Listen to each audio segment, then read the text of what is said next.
अस्सलामुअलैकुम students, welcome back to the channel. आज की इस वीडियो में हम इंग्लिश टेंसेस को जेकेएसएसबी एग्जामिनेशन के पॉइंट ऑफ व्यू से पढ़ने वाले हैं।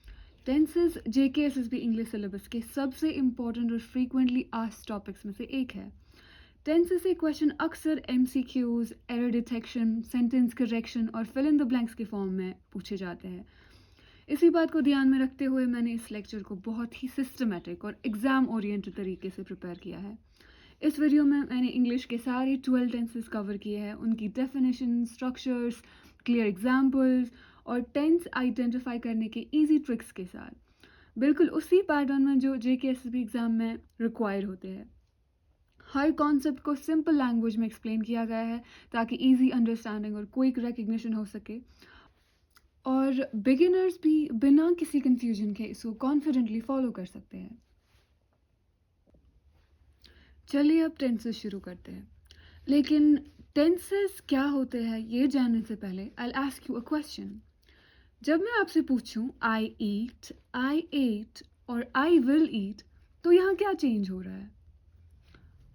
यस, यू राइट, एक्शन का टाइम चेंज हो रहा है।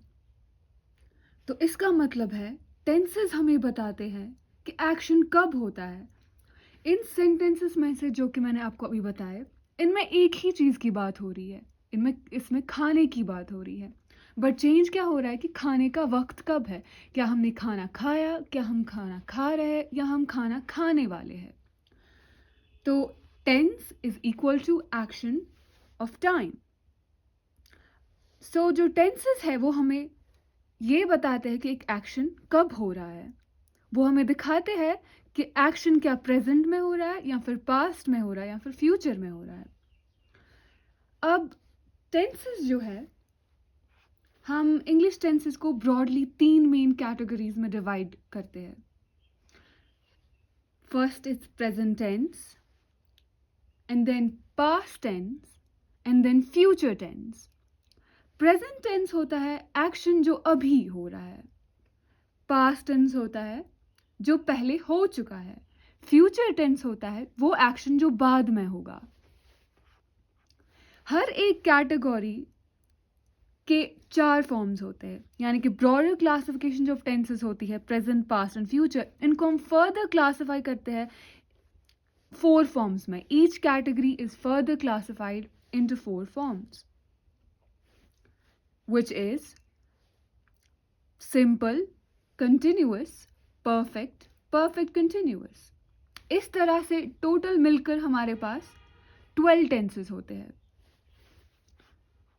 मूविंग ऑन, अब हम पहले टेंस की बात करेंगे जो कि है simple present tense. Simple present tense का यूज हम करते हैं डेली हैबिट्स के लिए, रिपीटेड एक्शंस के लिए, जनरल ट्रूथ्स के लिए और यूनिवर्सल फैक्ट्स के लिए। अगर हम डेफिनेशन की बात करें तो सिंपल प्रेजेंट टेंस का यूज हैबिचुअल एक्शंस के लिए होता है, अगेन जनरल ट्रूथ्स के लिए होता है, रिपीटेड एक्शंस और यूनिवर्सल फैक्ट्स को एक्सप्रेस करने के लिए। अब डेली हैबिट्स के जो हैबिट्स जो हमारे रोज़मर्रा के ज़िंदगी में हैबिट्स होते हैं, फॉर एग्जाम्पल मैंने यहाँ पे एक एग्जाम्पल मेंशन की है, आई रीड एवरी डे। ये एक हैबिट है which is repeated in my life again and again. I read every day ये एक हैबिचुअल एक्शन है। The sun rises in the east, sunrise in the east एक universal truth है, यहाँ यानी इसकी कोई एक्सेप्शन नहीं है। यूनिवर्सल ट्रूथ्स वो ट्रूथ्स होते हैं जिनकी कोई एक्सेप्शन नहीं होती, जो हमेशा हर किसी जगह सही होते हैं। जनरल ट्रूथ्स होते हैं वो ट्रूथ्स जो यूजुअली ट्रू हो, but sometimes there might be an exception, कभी एक्सेप्शन हो सकती है। फॉर एग्जाम्पल अगर मैं कहूँ कि बर्ड्स फ्लाई, यूजुअली आप देखते हो कि most of the birds fly, but कुछ बर्ड्स हैं जो कि फ्लाई नहीं करते, some birds do not fly, that means this is a general truth. So birds fly would be simple, ये जो टेंस है ये सिंपल प्रेजेंट टेंस है। ऑल राइट, तो इस सेंटेंस का स्ट्रक्चर जो है, इसमें होता है सब्जेक्ट, सब्जेक्ट होता है जो एक्शन को परफॉर्म करे, और plus base form of verb.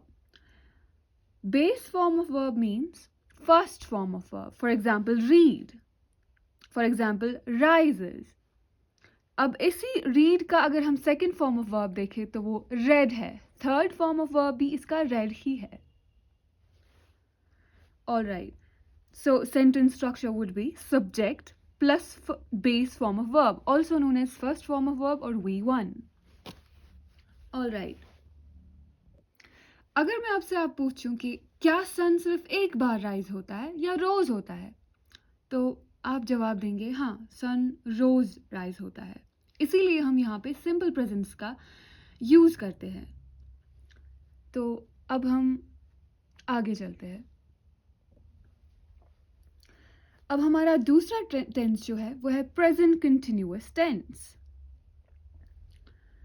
ये टेंस एक्शंस के लिए होता है, उन एक्शंस के लिए होता है जो अभी इस वक्त हो रहे हो या जो टेम्पररी टाइम में है. डेफिनेशन के अगर हम डेफिनेशन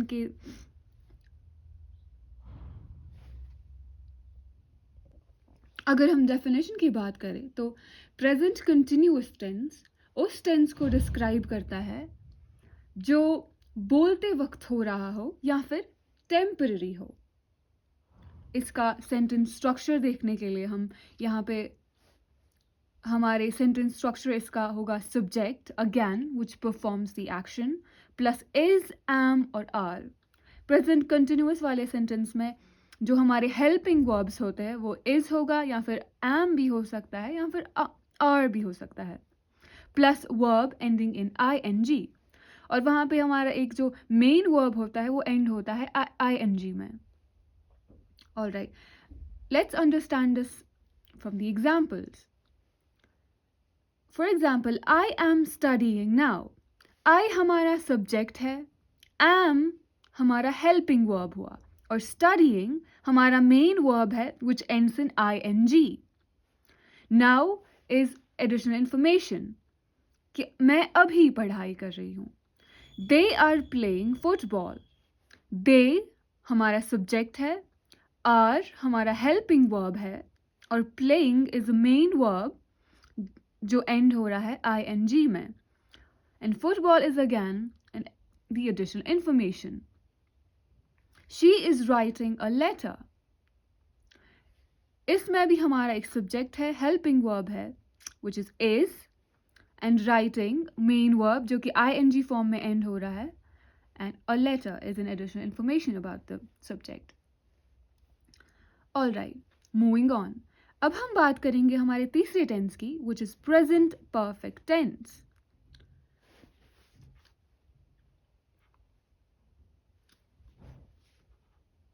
Present perfect tense ये टेंस पास्ट और प्रेजेंट को कनेक्ट करता है. एक्शन पहले हुआ होता है लेकिन उसका रिजल्ट अभी भी इम्पोर्टेंट होता है. अब डेफिनेशन की बात करें, प्रेजेंट परफेक्ट टेंस का यूज उस एक्शन के लिए होता है जो रीसेंट पास्ट में कंप्लीट हुआ हो और जिसका प्रेजेंट से कनेक्शन हो. Sentence structure is subject plus has और have plus past participle which is past participle is also called as third form of verb, also called as V3. तो हमारा सब्जेक्ट होगा और हेल्पिंग वर्ब हैज और have होगा और plus हमारा जो मेन वर्ब है वो किस फॉर्म में होगा, पास्ट पार्टिसिपल फॉर्म में. For example, I have finished my homework. I is the subject, I is the helping verb, finished is main verb और ये फिनिश्ड किस फॉर्म में है, ये V3 में है. This is the past participle of finish, my homework.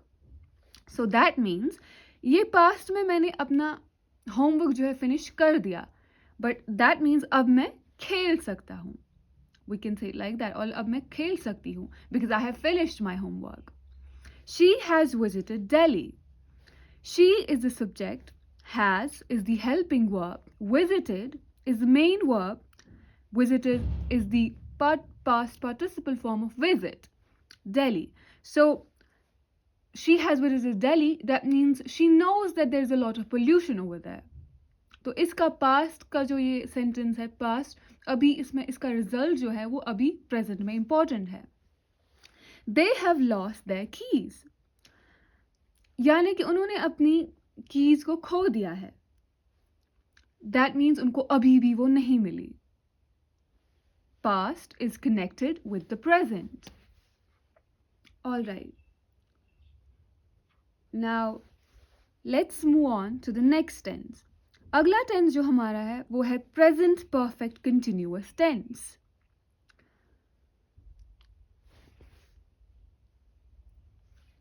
ये tense action की duration पर focus करता है जो past में start हुआ और अभी भी continue हो रहा है. अगर हम definition की बात करेंगे तो present perfect continuous tense उस एक्शन को शो करता है जो पास्ट में स्टार्ट हुआ हो और अभी भी चल रहा हो या रिसेंटली रुका हो. अब बात करते हैं सेंटेंस स्ट्रक्चर की. सेंटेंस स्ट्रक्चर इसका है सब्जेक्ट प्लस हैव बिन और has been plus ING form of verb. Again subject which performs the action, has been और हैव बिन हमारे हेल्पिंग वर्ब्स होंगे plus ING form of verb. अब हम example से इसको समझेंगे.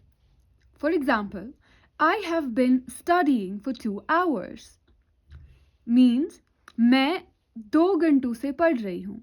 आई हमारा सब्जेक्ट होगा, have been is the helping verb here, studying हमारा मेन वर्ब होगा जो कि ING form of verb ING से एंड होता है फॉर 2 hours.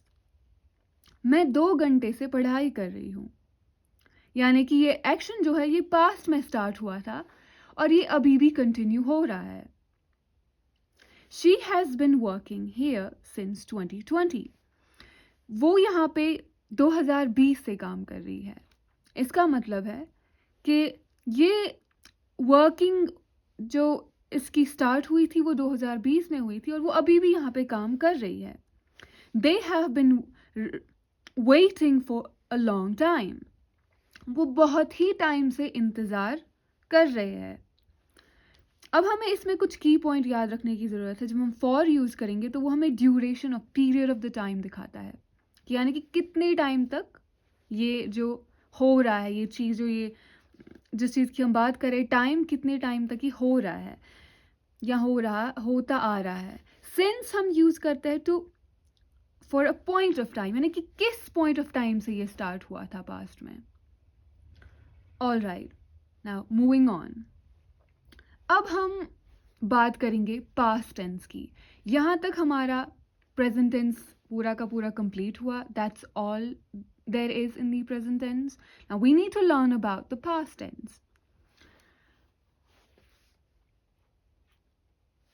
पास्ट टेंस जो है सबसे पहले इसमें हम बात करेंगे सिंपल पास्ट टेंस की. सिंपल पास्ट टेंस क्या, इसमें पास्ट टेंस में बेसिकली अगर हम ब्रॉडली क्लासिफिकेशंस की देखेंगे पास्ट टेंस, इसमें हम माजी की बात करते हैं. तो पहले बात करेंगे हम सिंपल पास्ट टेंस की. इस टेंस का यूज़ हम उन एक्शंस के लिए करते हैं जो पास्ट में कंप्लीट हो चुके होते हैं और अक्सर टाइम वर्ड्स जैसे यस्टरडे, लास्ट वीक, अगो के साथ आते हैं. डेफिनेशन की बात करें तो सिंपल पास्ट टेंस का यूज़ उस एक्शन के लिए होता है जो पास्ट में किसी डेफिनेट टाइम पर कंप्लीट हुआ हो. सेंटेंस स्ट्रक्चर देखते हैं. इसमें आएगा हमारा subject plus past form of verb, यानी कि हमारा सब्जेक्ट आएगा प्लस वर्ब की past form. For example, I watched a movie yesterday. मैंने कल मूवी देखी. I is the subject, watched is the past form of watch, a movie yesterday, and additional information about the subject. She completed the work. उसने अपना काम खत्म किया in the past, यानी कि work अभी complete हो चुका है. All right, moving on. अब हम बात करेंगे past continuous tense की. ये टेंस बताता है कि पास्ट में किसी पर्टिकुलर टाइम पर कोई एक्शन चल रहा था. डेफिनेशन की बात करें तो पास्ट कंटिन्यूअस टेंस उस एक्शन को डिस्क्राइब करता है जो पास्ट के किसी स्पेसिफिक टाइम पर प्रोग्रेस में था. सेंटेंस स्ट्रक्चर को देखेंगे इस पास्ट कंटिन्यूअस टेंस के सेंटेंस स्ट्रक्चर को. इसमें आएगा हमारा सब्जेक्ट प्लस वॉज और वर plus ing form of verb. For example, I was reading at 8 p.m. मैं 8 बजे पढ़ रही थी. I is the subject, was हमारा यहाँ पे helping verb है. Reading ing form of verb, read का ing form of verb है at 8 p.m. यानी कि ये पास्ट की बात हो रही है, यानी कि इस टाइम इस पास्ट में ये कंटिन्यूअसली ये एक्शन हो रहा था. मैं 8 बजे पढ़ रही थी. They were playing when it rained. वो खेल रहे थे जब बारिश हुई. All right. Now moving on to the next tense. Now हमारा 7th tense आएगा past perfect tense.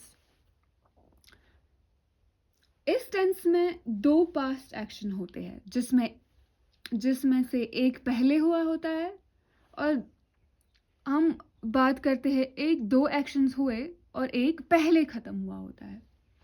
डेफिनेशन के हिसाब से पास्ट परफेक्ट टेंस उस टेंस को कहते हैं हम जो उस एक्शन को एक्सप्रेस करता है जो पास्ट के किसी दूसरे एक्शन से पहले कंप्लीट हो चुका हो. स्ट्रक्चर देखें तो इसमें आएगा हमारा subject and plus had plus past participle. Again subject performs the action, had is the helping verb, past participle हमारी third form of verb होता है. For example, I had finished my work before he arrived. मैंने अपना काम ख़त्म कर लिया था जब वो यहाँ पे आ गया, जब वो यहाँ पे पहुँचा. तो I is subject, had is helping verb, finished is the third form of verb. किसका थर्ड फॉर्म? फिनिश का. Finish, finished, finished. My work before he arrive. So ये जब वो यहाँ पे पहुँचा मैंने पहले ही अपना काम ख़त्म कर लिया था. Second example is they had eaten before the show started. उन्होंने खा लिया था शो स्टार्ट होने से पहले ही, यानी कि उन्होंने खाना ख़त्म कर लिया था शो स्टार्ट होने से पहले ही. सो एक एक्शन दूसरे एक्शन स्टार्ट होने से पहले ख़त्म हो चुका था, यानी कि 2 एक्शन हुए थे और ये हमें दिखाता है कि पहले कौन सा एक्शन हुआ था. All right. अब हम करेंगे 8th टेंस की बात, which is past perfect continuous tense.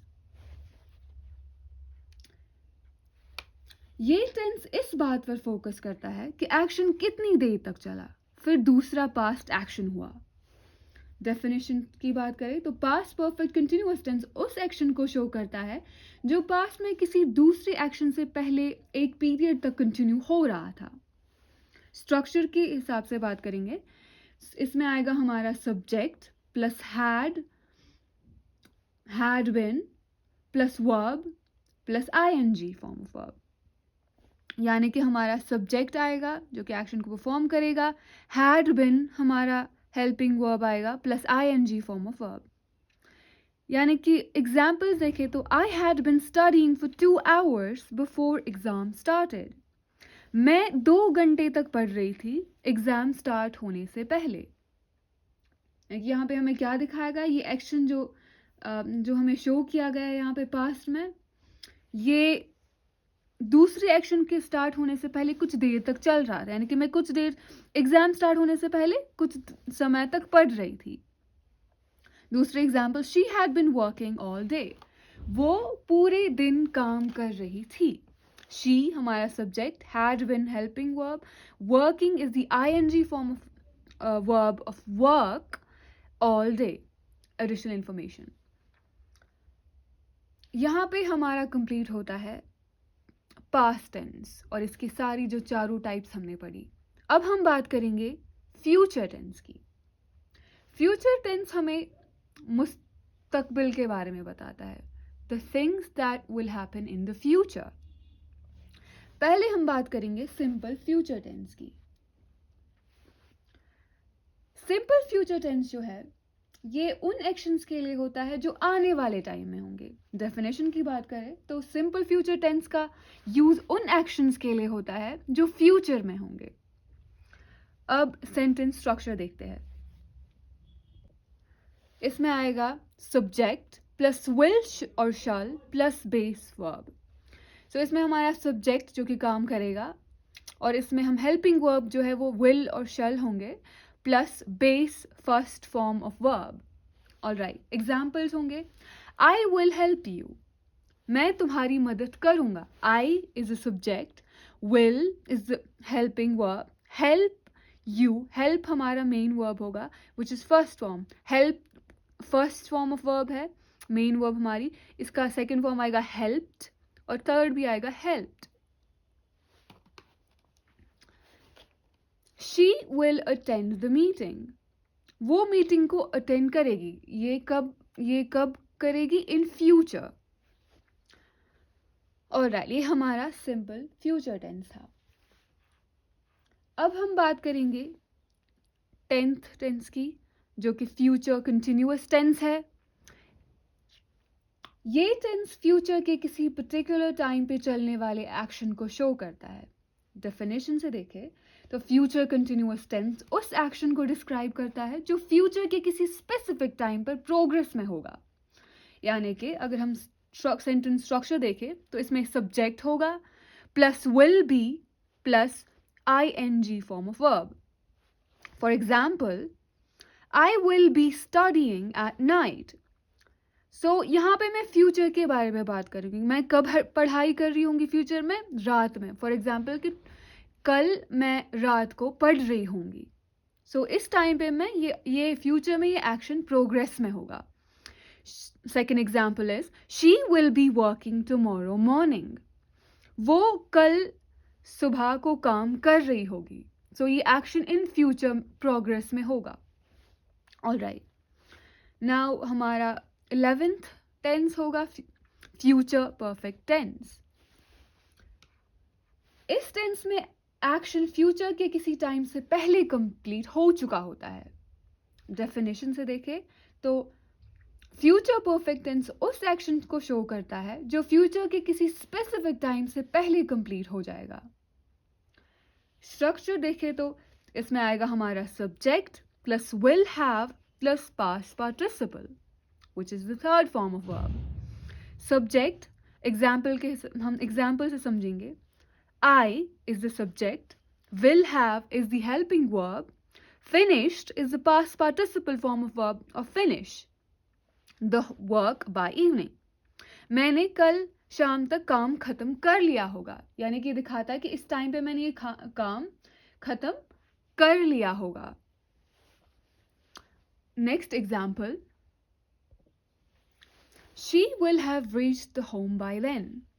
वो तब तक घर पहुंच चुकी होगी। सो ये फ्यूचर के एक पॉइंट की बात कर रहा है कि कल या फिर किसी और या फिर जो आने वाले वक्त में वो उस टाइम पे घर पहुंच चुकी होगी। She will have reached home by then. She is the subject. Will have is the helping verb. Reached हमारा main verb है and which ends in ed, which is the third form of reach. Home by then. अब हम अपनी last tense की बात करेंगे, 12th tense which is future perfect continuous tense. Future perfect continuous tense ये future के किसी पॉइंट तक एक्शन के ड्यूरेशन पर फोकस करता है। डेफिनेशन की बात करें तो फ्यूचर परफेक्ट कंटिन्यूअस टेंस उस एक्शन को शो करता है जो फ्यूचर के किसी टाइम तक एक पीरियड से कंटिन्यू होता रहेगा। स्ट्रक्चर से समझते हैं। इसमें हमारा एक सब्जेक्ट होगा plus will have been plus ing हम हर किसी उस टेंस में लगाएंगे जहां पे जो कंटिन्यूअसली हो रहा होगा, चाहे वो पास्ट में होगा या फिर प्रेजेंट में होगा या फिर फ्यूचर में होगा। ये समझने की हमें जरूरत है। For example, I will have been studying for 3 hours by 8 PM। मैं ऐसे समझाती हूं आपको कि कल 8 बजे से मैं 3 मैं कल 8 बजे तक 3 घंटे से ऑलरेडी पढ़ाई कर रही होंगी, यानी कि मैंने पहले कब स्टार्ट किया था, यानी कि मैंने 5 बजे से ऑलरेडी पढ़ाई करना स्टार्ट कर लिया होगा, जब तक 8 बजेंगे मैंने 3 घंटे पढ़ाई कर ली होगी। सो ये फ्यूचर में दिखाता है हमें कि ये वो एक्शन को शो करता है जो फ्यूचर के किसी टाइम तक एक पीरियड से कंटिन्यू होता रहेगा। She will have been working here for 5 years. वो उसको कितना टाइम हो गया होगा यहाँ पे काम करते करते, 5 साल। यहाँ पे she is the subject, will have been helping form of verb, working हमारा main verb होगा ending in ing, here for 5 years. Alright, this was all about the tenses. जो भी हमने अभी तक जो भी पढ़ा, तो अब अगर हम कंक्लूड करेंगे इस सब को, तो कंक्लूड करते हुए टेंसेस हमें बताते हैं कि एक्शन कब होता है। So it tell us about the time of an action. English में 3 मेन टेंसेस होते हैं। हर टेंसेस के 4 फॉर्म्स होते हैं, टोटल मिलकर 12 टेंसेस होते हैं। All right, now we will end this lecture here, and you have to understand that practice is the key to master the tenses. So अगर आप practice नहीं करेंगे, जो भी मैंने आपको अभी पढ़ाया आप भूल जाओगे. So you have to make sure that you practice it. Next video में we will study. Next video में मैं आपको एक ट्रिक शीट दिखाऊंगी जिससे आप इजीली टेंसेस को आइडेंटिफाई कर सकोगे, and it's not time consuming at all, और उससे आपको टेंसेस जानने में बहुत मदद होगी, and it would be very helpful. So if you found this lesson helpful, don't forget to like, share and subscribe. Thank you for watching, and I'll see you in the next class.